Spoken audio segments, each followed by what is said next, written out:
Quem? Oi? Não, nunca ouvi falar. Ela era considerada a mais amável, correta e caridosa de todo o Olimpo. O maior mérito dela é ter sido a única entre as divindades olímpicas que nunca participou de guerras ou disputas. É atribuído a ela a invenção da arte de construir casas. Aliás, ela estava presente em todos os lares, protegendo a todos, mas acabou sendo, de certa forma, esquecida. Mas hoje ela não vai ser. Então, Hestia! Eu sou o Tarcísio Hennick, o Ciso, e antes de começar, eu peço para você dar o seu like, que ajuda muito o canal. E vamos lá, que Hestia tem que ser muito, mas muito lembrada. Os pais de Hestia eram Rhea e Cronos, mas Cronos tinha medo de uma profecia que dizia que um dos filhos iria tomar o poder dele. Então, assim que nasceu o primeiro bebê, o Cronos pegou a criança e engoliu. Esse bebê era Hestia. Bom, depois o Cronos fez a mesma coisa com os outros filhos assim que nasceram. Ele fez com Deméter, com Hera, Hades, Poseidon, deixando a sua mulher triste e revoltada. Então, quando nasceu o sexto filho, a Rhea entregou ao marido não filho, mas uma pedra coberta com panos, como se fosse uma criança. Aí o Cronos nem pensou e engoliu. Bom, dessa forma a criança, que era Zeus, escapou. Zeus então cresceu longe de Cronos, que era o pai. E quando ele estava crescido e forte, ele volta, dá ao pai um veneno que faz o pai vomitar todos os seus irmãos. A última a sair foi a Hestia. Por isso se criou uma dúvida se Hestia seria a primogênita do casal, já que foi a primeira a sair da sua mãe, ou seria caçula, uma vez que foi a última a sair de dentro de seu pai. Bom, depois de recuperar os irmãos, o Zeus quer o poder do pai. E aí começa a guerra dos titãs. De um lado Zeus, que lidera os deuses, e do outro Crono, que lidera os titãs. Os deuses saíram vitoriosos e passaram a ocupar o Olimpo. Aí a profecia se cumpria. Cronos perde o poder para um de seus filhos. Enquanto os outros deuses viviam num vai-vem constante, a Hestia ficava solitária e silenciosa lá no Olimpo. Mas ela não estava somente no Olimpo. Ela estava também presente nos lares das pessoas.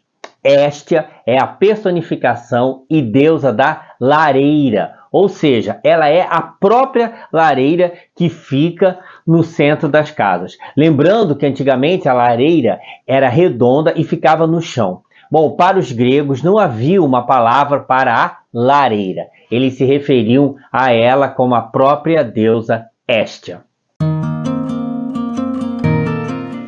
Hestia amava a paz igual a deusa Atena, mas Atena, se precisasse, ia para a guerra. Já a Hestia, não. Ela se recusava de todas as maneiras a guerrear, e não importava a causa ou quem estivesse envolvido. O desejo pela paz era tão grande que foi uma das causas dela não ter filhos e nem se envolver com ninguém. Hestia era muito bonita, tanto que chamou a atenção do seu irmão Poseidon e do seu sobrinho, o Apolo. Os dois disputaram o amor da deusa e quase entraram em guerra.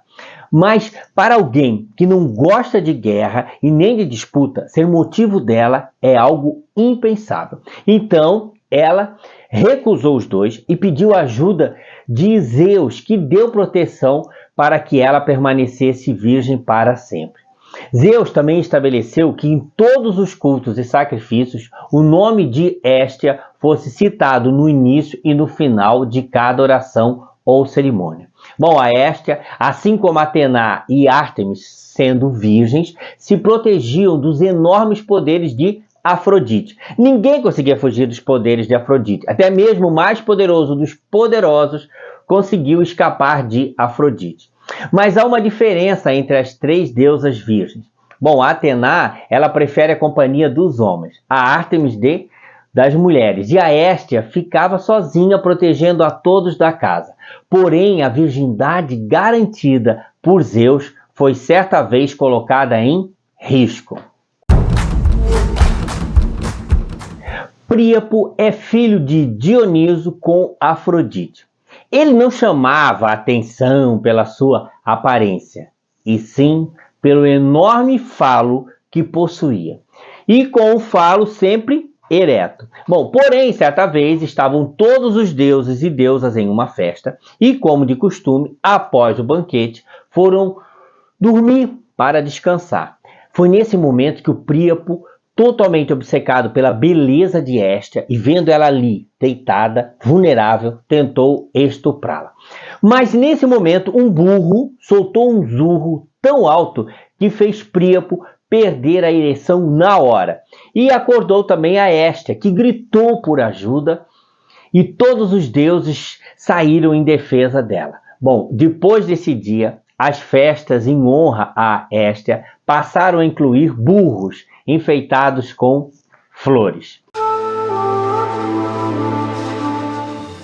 Na Roma antiga, Héstia era cultuada como Vesta, e o fogo sagrado era o símbolo da longevidade do Império Romano. As suas sacerdotisas eram chamadas de vestais. Elas faziam um voto de castidade e deveriam servir a deusa durante 30 anos. Elas eram escolhidas entre as melhores famílias de Roma. Bom, elas precisavam ter boa aparência e não ter nenhuma deformidade física. E, por fim, precisavam ter os pais vivos no momento de sua nomeação. Elas começavam no seu treinamento entre 6 e 10 anos. E a escolha de uma criança era uma grande honra tanto para ela quanto para sua família. Bom, uma jovem em treinamento para se tornar uma vestal deveria fazer voto de castidade. O treinamento levava 10 anos. Aí depois disso, a nova sacerdotisa entrava em serviço ativo por mais 10 anos. Aí nesse tempo, suas responsabilidades incluíam manter o fogo vestal. Bom, após o término de seu serviço ativo, a sacerdotisa passava mais 10 anos treinando outras futuras sacerdotisas. Depois de 30 anos de serviço para o templo, a sacerdotisa se tornava uma cidadã comum e podia se casar e ter filhos caso desejasse. No entanto, a maioria das virgens vestais escolhia continuar servindo a Deus. Afinal, o serviço de vestal era a única vida que elas conheciam. As virgens vestais eram tratadas de forma diferente das mulheres comuns de Roma. Como não estavam sob o poder de nenhum homem, tinham alguns dos mesmos direitos conferidos a eles. Por exemplo, as sacerdotisas de Vesta podiam participar de julgamentos no tribunal e fazer testamentos de seus bens para quem escolhessem. Os antigos romanos, eles acreditavam que se o fogo vestal se apagasse, Roma teria má sorte. Bom, como cuidar do fogo era uma tarefa muito importante, qualquer erro era punido severamente. Uma sacerdotisa que deixasse o fogo se apagar era açoitada com varas. Mas, olha, o maior crime que uma virgem vestal podia cometer era quebrar seu voto de castidade. Fazer isso era uma traição à deusa e à cidade de Roma, porque os romanos acreditavam que o bem-estar da cidade dependia da fidelidade das virgens vestais. Qualquer sacerdotisa flagrada quebrando seu voto de castidade tinha como castigo ser enterrada viva. No mundo grego e romano, nada era possível fazer sem ela. Héstia era uma onipresença desde o berço ao túmulo. Ao nascer, a criança era purificada sobre a sua lareira. Ao casar, as tochas de Héstia iluminavam o caminho dos noivos, que ao penetrar em seu novo lar, acendiam a lareira. Bom, ao morrer, o corpo era consumido simbolicamente pelas chamas da mais pura das deusas. Em Roma, com o epíteto de Vesta, o fogo sagrado, cuidadosamente guardado pelas vestais, como vimos, unia todos os cidadãos. Héstia, por personificar o próprio fogo, não possuía muitas estátuas ou pinturas como os outros deuses ou deusas. Todas as cidades possuíam o fogo de Héstia. Esse fogo ele deveria ser conseguido direto do sol e servia para acender os outros fogos da cidade. Quando os gregos fundavam cidades fora da Grécia, eles levavam parte do fogo da lareira da sua cidade para a nova cidade como um símbolo de ligação entre elas. Olha, muito obrigado por chegar até aqui no vídeo. Comenta sobre o que você achou do vídeo, se conhecia a Estia ou a Vesta, e diga de qual cidade você está falando, tá? Também deixe o seu like, que ajuda muito o canal. Se inscreve e aperta o sininho para saber dos próximos vídeos. Compartilha e me segue no Instagram, que eu vou começar a postar mais lá, prometo. E vamos falar mais sobre essa deusa para que a sua chama não se apague. Tá bem? Eu vou e um beijão. Tchau!